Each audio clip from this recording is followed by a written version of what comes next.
Hello viewers, সকলকে শুভেচ্ছা ও স্বাগত জানাচ্ছি। নতুন কারিকুলাম নিয়ে যারা চিন্তিত ছিলেন তাদের জন্য সুসংবাদ। নতুন কারিকুলাম বাদ যাচ্ছে এমন আভাস পাওয়া গেছে। সেই সংবাদটি সকলের সাথে শেয়ার করার জন্য এই ভিডিওটি করছি।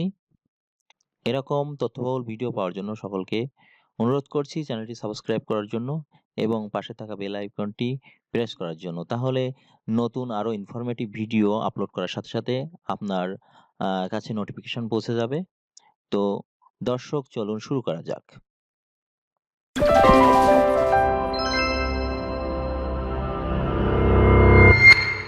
18 আগস্ট 2024 নতুন শিক্ষাক্রম বাস্তবায়ন কঠিন, আগের পদ্ধতিতে ফেরা নিয়ে যা বললেন শিক্ষা উপদেষ্টা। নতুন শিক্ষাক্রম বাস্তবায়ন করা কঠিন বলে মন্তব্য করেছেন অন্তর্বর্তীকালীন সরকারের শিক্ষা উপদেষ্টা ওয়াহিদ উদ্দিন মাহমুদ। রোববার 18 আগস্ট সচিবালয়ে সাংবাদিকদের কাছে এ মন্তব্য করেন তিনি। তিনি বলেন, নতুন শিক্ষাক্রম বাস্তবায়ন করা কঠিন, তাই আগের পদ্ধতিতে ফেরার চেষ্টা করব। তবে আগেরটাতে ফিরে গেলেও আমরা এমনভাবে ফিরে যাব না যে বর্তমানটার সঙ্গে মিল থাকবে না। আগেরটায় ফিরে গেলে তারা যা পড়ে ফেলেছে তার সঙ্গে মিল রাখতে হবে। সেজন্য অতি দ্রুত কাজ করতে হবে।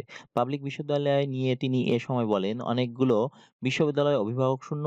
যত দ্রুত সম্ভব আমাদের এগুলো চালু করতে হবে।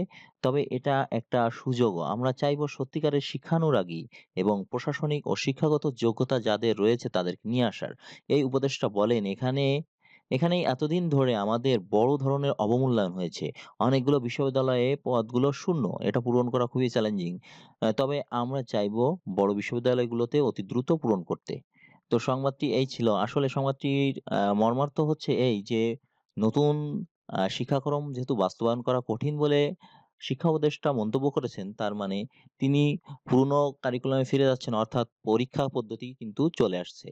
অর্থাৎ বইগুলো সম্পূর্ণ চেঞ্জ হবে না। আমার মনে হয় এ বছরটি এভাবেই শেষ হচ্ছে এবং আগামী বছর থেকে আবার সৃজনশীল পদ্ধতি না হলেও অবশ্য এমন কোনো সুবিধাজনক পদ্ধতি নিয়ে আসা হবে যাতে আমাদের বাচ্চারা সেই পদ্ধতিতে তারা পুরোনো দিনে অভ্যস্ত ছিল। অর্থাৎ পরীক্ষা চলে আসছে, এটা 100% শিওর হয়ে আ এটা 100% শিওর হতে পারেন যে পরীক্ষা পদ্ধতি চলে আসছে এবং পরীক্ষার মাধ্যমে মূল্যায়নই কিন্তু আসলে সবথেকে উৎকৃষ্ট পন্থা আমাদের মতো জনবহুল দেশে। তো সকলকে শুভেচ্ছা জানিয়ে ভিডিওটি শেষ করছি। সাথে থাকার জন্য আবারও ধন্যবাদ।